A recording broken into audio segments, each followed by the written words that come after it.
The Grassroots Document, Part 3, Training Institutes. It is incumbent upon the men of God's house of justice to fix their gaze by day and by night upon that which hath shone forth from the pen of glory, for the training of peoples, the upbuilding of nations, the protection of man, and the safeguarding of his honor. Baha'u'llah.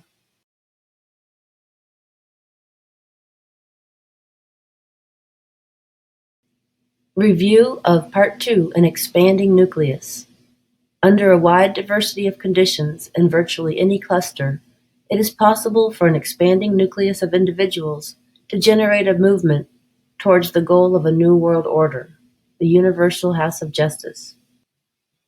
In order to plan your next steps, you will need to think about the circumstances of your own life and those of the friends you are working with, regularly reflecting on each soul and considering how they can be nurtured to take the next step on their path of service is vital. What are next steps that you can identify after reflecting on these souls? Consider what opportunities can be created to help each become active in expanding the conversation to welcome others. Write a few sentences that describe these opportunities.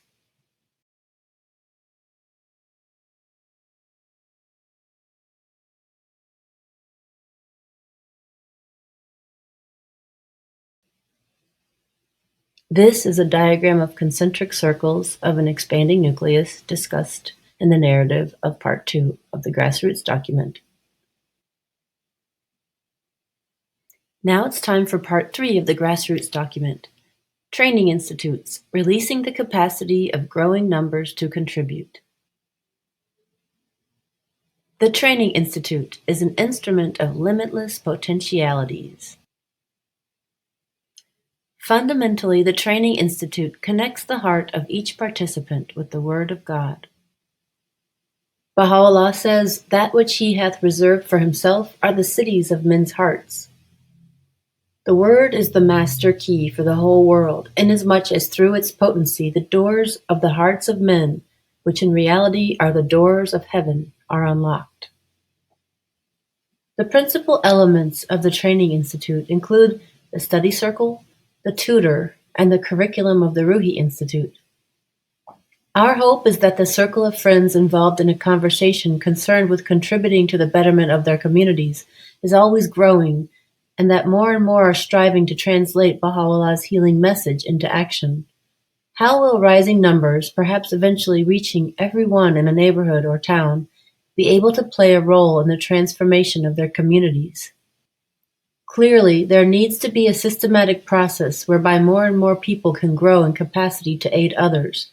The Training Institute was introduced by the Universal House of Justice as a system of education to respond to this need. The Institute's main sequence of courses is organized to help individuals reflect on the Word of God and begin serving their community in light of the teachings of Baha'u'llah.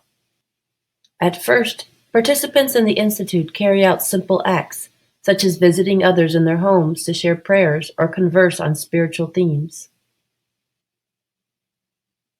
Eventually, they develop their capacity to carry out more complex services, such as teaching children's classes or animating junior youth groups.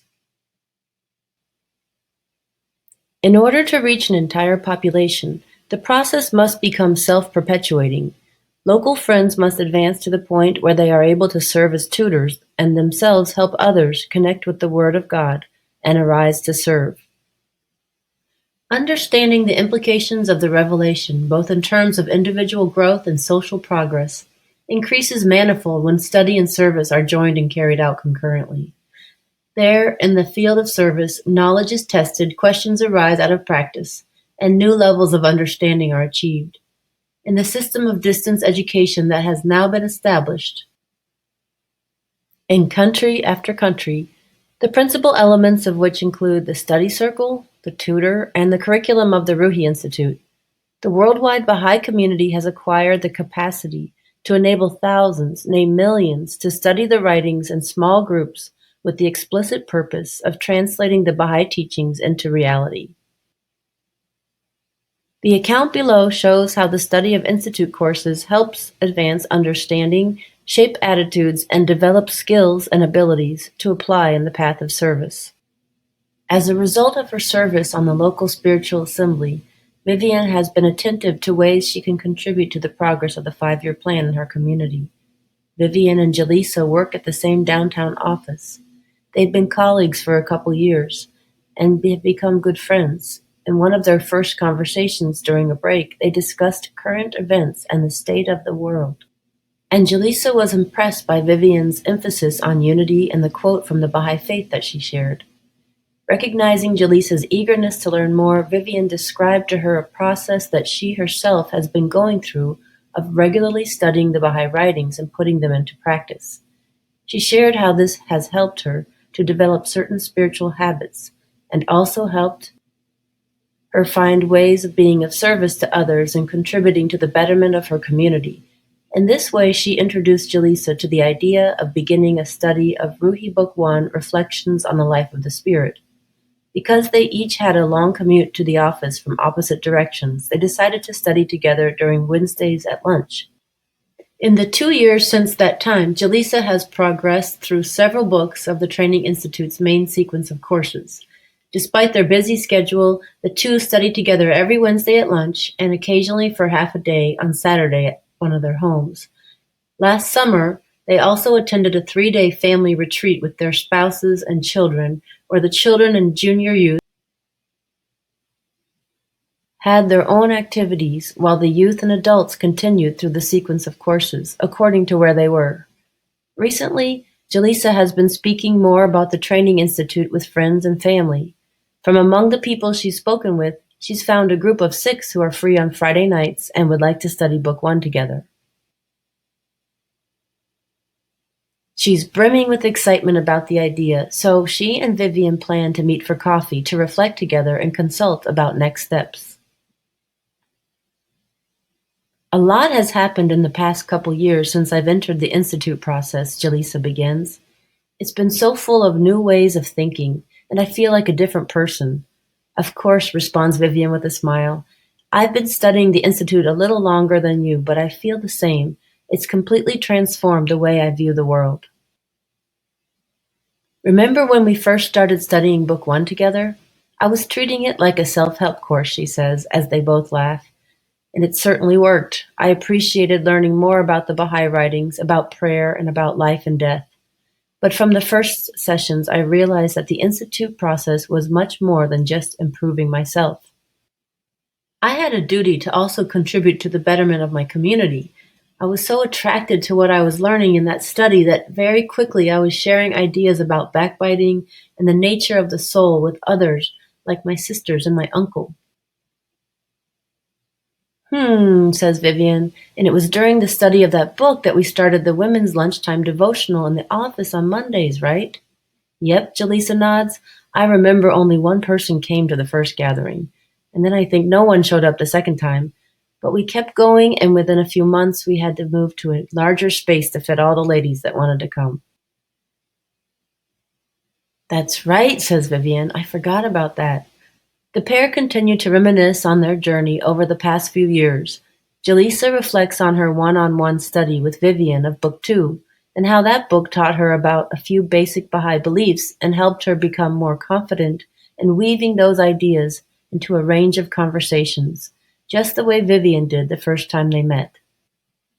She and Vivian touch on how it was also nice to join a larger group for Book 3 about teaching children's classes, since one can learn from the diverse perspectives of the group.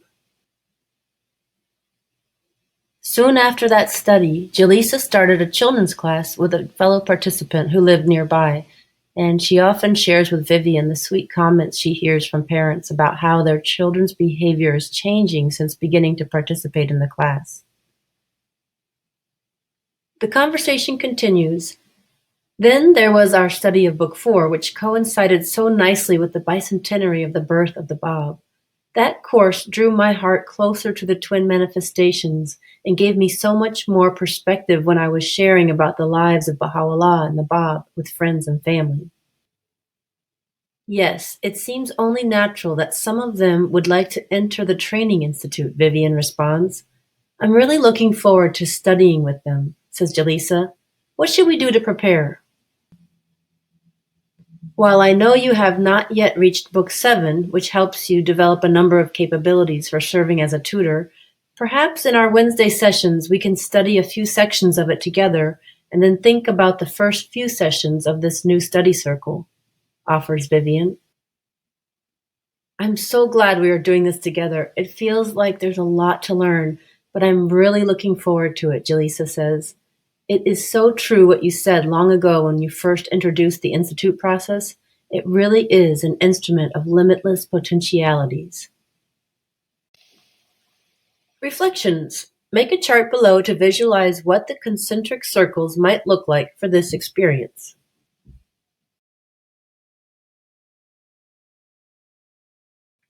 There are many areas we have to learn about in order for the Institute to demonstrate its power to release the capacity of hundreds and thousands of people to contribute to a community building process based on the Word of God. For instance, we are learning about elements of conversations that invite growing numbers to study the sequence of courses, translating what one is learning into action right away, understanding as a motivator for ongoing participation in the Institute, and flexibility and ways of overcoming the barriers to participation that inevitably arise. Varied rhythms of study that allow for steady progress, including weekly study circles, intensive campaigns, and one-on-one sessions. An environment of study that fosters the spiritual empowerment of each participant. The dynamics of support that help friends grow in confidence and capacity in their service. Helping more and more people develop the capacities of an effective tutor, some of which are listed above. At any given time, we may find that advancing in one or another of the above areas is critical to taking next steps.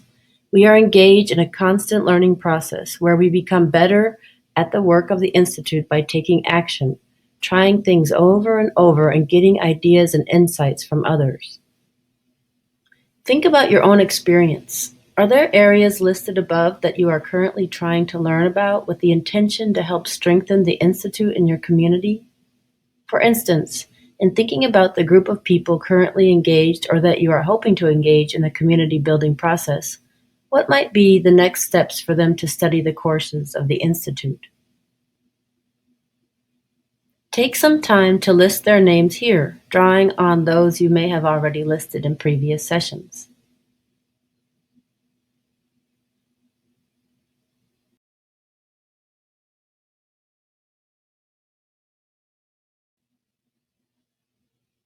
Next week, let's study Part 4, Mutual Support and Assistance.